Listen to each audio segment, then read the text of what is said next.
नमस्कार। आपके YouTube channel सेविकाओं की आवाज़ में आपका स्वागत है। आज हम बात करेंगे आंगनबाड़ी सेविकाओं के लिए न्याय की, आंगनबाड़ी सेविकाओं के लिए जस्टिस की। तो इस मुद्दे पर हम आपको बहुत ही महत्वपूर्ण बातें बताने जा रही हूँ। सभी सेविका बहन ध्यान से सुनेंगी, क्योंकि अब लड़ाई जो है सेविकाओं की, आपने देख लिया कि इस बजट में ये मोदी सरकार के द्वारा हम लोगों को क्या मिला। तो एक तरफ संगठन है और एक तरफ सरकार। हमारी लड़ाई जो है संगठन के द्वारा लड़ी जाती है सरकार से, लेकिन अब जो है सेविकाओं को न्याय चाहिए। सेविकाओं को छोटे छोटे मुद्दे में उलझा कर रखना संगठन का नियति बन गया है। हड़ताल कराने में सबसे आगे रहने वाले संगठन, जब सेविकाओं का शोषण का बात आता है, न्याय का बात आता है, तो पीछे बने रहते हैं और मूक दर्शक बनकर देखते रहते हैं। जबकि सेविकाओं के अभिभावकों द्वारा मैं देखती हूँ कि ग्रुप पे कमेंट आता है कि पोषण ट्रैकर ऐप के बारे में कि उस पर विचार किया जाए। आज भी जमुई जिला में बहुत सारी सेविकाओं पर स्पष्टीकरण हुआ है वृद्धि निगरानी को लेकर। लोग संगठन क्यों बनाते हैं? लोग संगठन इसलिए बनाते हैं ताकि वो अपनी मांगों को रख सके, एकजुट होकर अपने शोषण के खिलाफ लड़ सके। लेकिन यहाँ पोषण ट्रैकर ऐप की जब बात आती है तो आप लोग को भी समझ में आना चाहिए कि सबसे ज़्यादा अभी वर्तमान में जो सेविकाओं का शोषण हो रहा है वो पोषण ट्रैकर ऐप का माध्यम है। तो पोषण ट्रैकर ऐप के माध्यम से शोषण कैसे हो रहा है, मैं इसके बारे में पहले बात करती हूँ कि पोषण ट्रैकर ऐप, इसका काम हम मोबाइल पे करते हैं, जो विभाग के द्वारा नहीं दिया गया है। आज से 10 साल पहले जो मोबाइल दिया गया था वो साल भर के अंदर ही खराब हो गया था। यानी मोबाइल सेविका को सरकार विभाग उपलब्ध नहीं कराया है। उसके बावजूद पोषण ट्रैकर ऐप पर हमारी बहनें काम कर रही हैं। अगर बहुत सारी बहनें के पति या बेटे मोबाइल रखते हैं वो कर लेते हैं, अच्छी बात है। लेकिन वैसी बहनें जो ये 6000 की मानदेय पर अपना बच्चों का पालन पोषण करती है, उनके पास मोबाइल बड़ा वाला उपलब्ध नहीं है। वो किसी तरह खराब मोबाइल से जैसे तैसे पोषण ट्रैकर ऐप पे काम करती हैं, और ऐसे में स्पष्टीकरण होना बहुत ही गलत है। दूसरी बात है, बिना मोबाइल उपलब्ध किए स्पष्टीकरण होता है तो होता ही है, और रिचार्ज का भी पैसा नहीं आता। यानी कि 2023-24 वित्तीय वर्ष में मात्र पूरे वर्ष के लिए 2000 रुपये दिया गया था। ऐसे में 2000 रुपये का किसी भी कंपनी में रिचार्ज नहीं होता। जियो हो, एयरटेल हो, वोडा हो, कहीं भी रिचार्ज 2000 रुपये में नहीं होता। संगठन चुप, ऐसा क्यों? क्या हड़ताल के लिए आपका लेटर ICDS विभाग को जाता है राज्य स्तर पर? आप आदेश देते हैं कि जिला स्तर पर दीजिए, परियोजना स्तर पर दीजिए। आज संगठन चुप क्यों है? सेविका की लड़ाई जो है संगठन के द्वारा सरकार से लड़ी जाती है। ऐसे में जब विभाग का बारी आता है, जो ये नहीं है कि किसी जिला या परियोजना की बात है, ये पूरे राज्य की बात है। तो जब राज्य की बात है तो फिर ऐसे में संगठन चुप क्यों बैठा हुआ है? संगठन सुप्रीमो क्यों नहीं कर रहे हैं? कहाँ व्यस्त हैं वो? मैं पूछना चाहती हूँ, जो भी हमारे YouTube चैनल को देख रहे हैं, हमारे वीडियो को देख रहे हैं, उन अभिभावकों से, उन बहनों से। मैं जानती हूँ बहुत सारे अभिभावक और सेविका बहनों को ये बात अच्छी नहीं लगेगी, क्योंकि वो आंख मूंदकर संगठन के जिला अध्यक्ष बने हुए हैं और प्रखंड अध्यक्ष बने हुए हैं। वो इससे उनका प्रभाव अपने कार्यालय पर होता है और नहीं चाहते हैं कि सेविका का भला हो। वो बस अपना पद पर बने रहना चाहते हैं। और वैसी बहनें शायद मुझे गालियां भी दें, लेकिन मैं चुप नहीं रहने वाली हूँ। ये जो है इसकी आवाज़ आप क्यों नहीं उठा रही है? क्यों आप अपने राज्य स्तर ये लीडर जो है, सुप्रीमो है आपके संगठन के, उन्हें अभी तक क्यों नहीं उन्होंने दिया है राज्य स्तर पर लेटर कि अगर मोबाइल नहीं उपलब्ध कराया गया, जिस तरह हड़ताल में देते हैं कि इतने दिनों तक अगर सरकार हमारी मांगे नहीं मानी तो हमारा चरणबद्ध आंदोलन इस डेट से शुरू हो जाएगा। याद कीजिए, सितंबर माह आने वाला है और हर साल सितंबर में आपका आंदोलन शुरू हो जाता है हड़ताल वाला। अब तो हड़ताल छोड़ दीजिए, इसमें कहीं कोई परेशानी नहीं है अगर राज्य स्तर के लीडर आपका ये देते हैं लेटर कि अगर इस डेट तक मोबाइल उपलब्ध नहीं कराया गया, सबसे पहला तो उनका होगा कि पोषण ट्रैकर ऐप पर काम नहीं करने वाले पर स्पष्टीकरण करना बंद किया जाए, क्योंकि विभाग के द्वारा न तो मोबाइल उपलब्ध कराया गया है और न ही रिचार्ज का पैसा।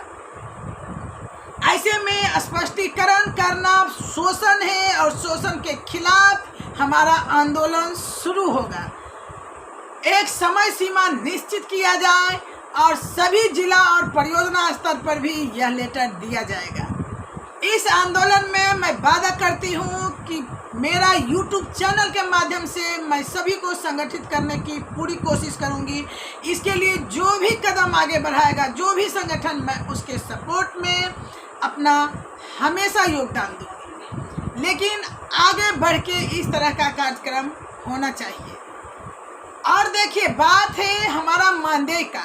हम मानदेय की लड़ाई लड़ेंगे, मानदेय के लिए लड़ना है।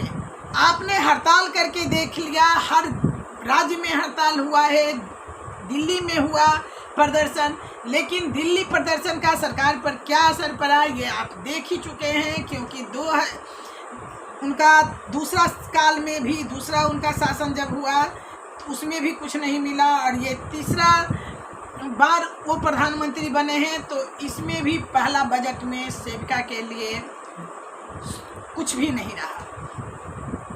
तो सरकार से भी लड़ाई लड़ेंगे, लेकिन हमारा लड़ाई जो है कोर्ट के माध्यम से होना चाहिए। कोर्ट के माध्यम से लड़ाई, बहुत सारी बहनें, बिहार में 2 केस हो चुका है फाइल। एक है जो कि पुष्पा कुमारी के द्वारा किया गया है, जो सिवान जिले से आती हैं, उन्होंने एक केस फाइल कर रखा है।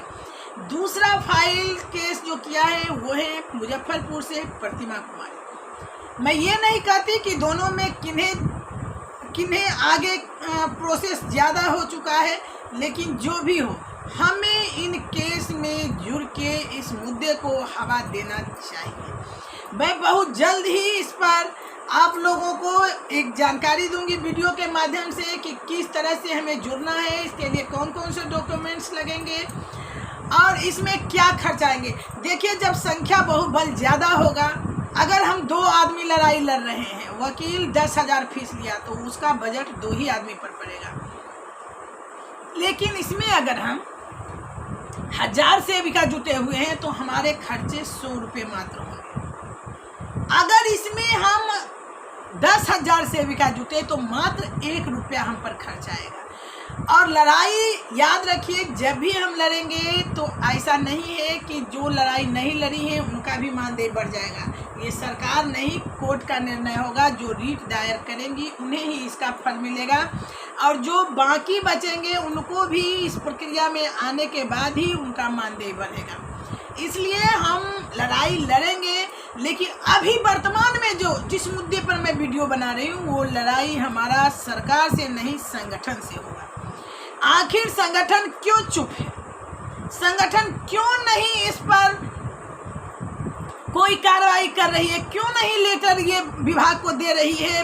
हमारे मंत्री जो है समाज कल्याण मदन सहनी जी, क्यों नहीं उनके पास ये लेटर जा रहा है संगठन का कि पोषण ट्रैकर ऐप पर स्पष्टीकरण होना बंद, कार्यों के लिए स्पष्टीकरण होना बंद हो? क्योंकि नहीं चाहते हैं वो हमारी लड़ाई लड़ना। वो हड़ताल अगर होगा तो चंदा की वसूली होगी, लेकिन पोषण ट्रैकर ऐप के लिए जब वो लेटर देंगे कि इस पर शोषण हो रहा है, सेविकाओं के साथ अत्याचार हो रहा है पोषण ट्रैकर ऐप के नाम पर, तो उन्हें इसमें चंदा नहीं मिलने वाला है। ये वो लेटर देंगे और सेविका पोषण ट्रैकर ऐप पर काम करना बंद कर देगी, लेकिन इसके लिए उन्हें कोई आमदनी का जरिया नहीं होगा, इसलिए वो चुप हैं। आखिर सेविकाओं से क्या संगठन का एक ही नाता है, हड़ताल, कोई और नाता नहीं है। अगर ये नाता है कि सेविका हड़ताल करेगी, संगठन का में बनी रहेगी और हड़ताल का विरोध करेगी, तो संगठन से निकाल दिया जाएगा। संगठन में इसकी कोई ज़रूरत नहीं है। तो मैं कहती हूँ ऐसे संगठन को छोड़ दीजिए।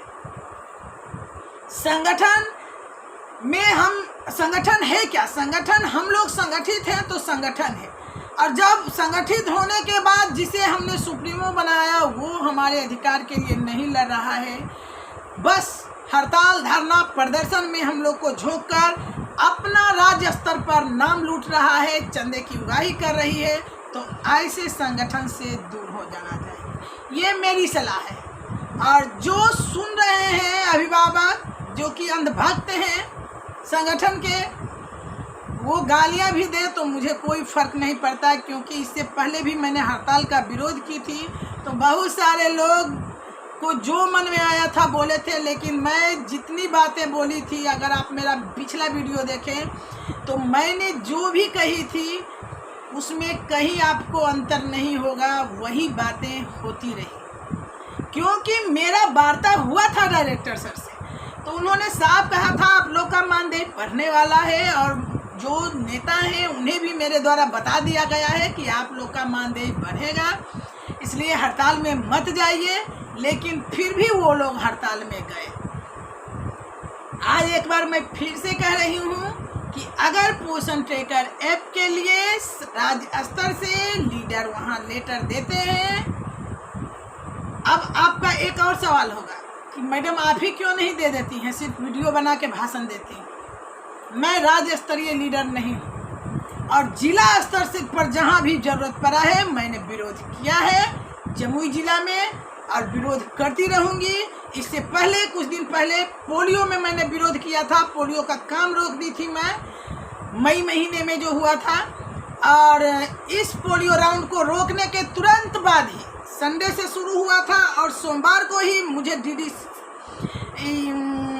मैं DPO में फ़ोन की थी DM सर के आदेशानुसार कि आप बैठक में आइए। CS सर उपस्थित थे और उन्होंने पूछा आपने स्ट्राइक क्यों किया है, तो मेरे द्वारा नियम से लेटर पहले दे दिया गया था कि अगर 15 दिनों के अंदर पिछला पोलियो कार्यक्रम में किए गए कार्य के पारिश्रमिक भुगतान नहीं किया गया तो इस बार सेविका पोलियो कार्य में भाग नहीं लेगी। उसके बावजूद इस पर ध्यान नहीं दिया गया, इसलिए मैंने पोलियो कार्यक्रम का काम करने से सेविकाओं को रोका है।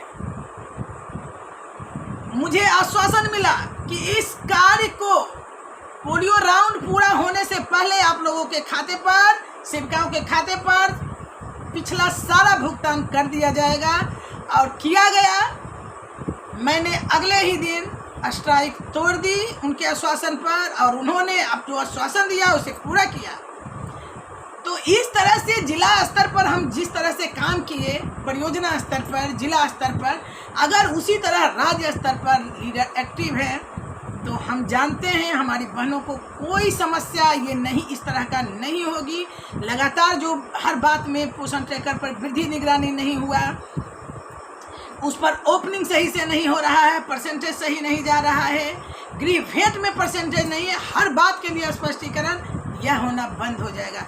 ये स्पष्टीकरण न हमारी बहनों का मानसिक दोहन है बल्कि आर्थिक दोहन भी है, क्योंकि इसके लिए कोई राशि की व्यवस्था सही से नहीं है, मोबाइल के लिए राशि नहीं मिली है, और ज़बरदस्ती कराना काम हर तरह से सेविकाओं पर शोषण है, जिसका विरोध संगठन करे। मैंने जानबूझकर ये वीडियो डाली हूँ, और मैं चाहूँगी कि ये वीडियो आप लोग पूरे सेविका बहनों को दिखाएं, ताकि उनकी भी आंखें खुले कि हमारी लड़ाई आखिर किसके साथ, सरकार या संगठन के साथ।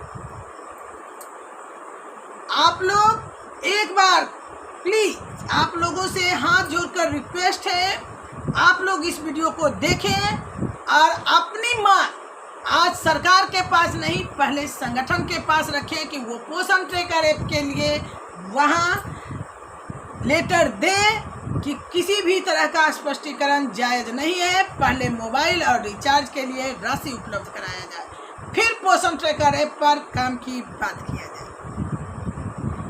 आपको यह वीडियो कैसा लगा आप कमेंट बॉक्स में ज़रूर लिखिएगा। हमारी बातों से आप नाराज़ हैं, आपको सही लगा या मैं बकवास कर रही हूँ? धन्यवाद।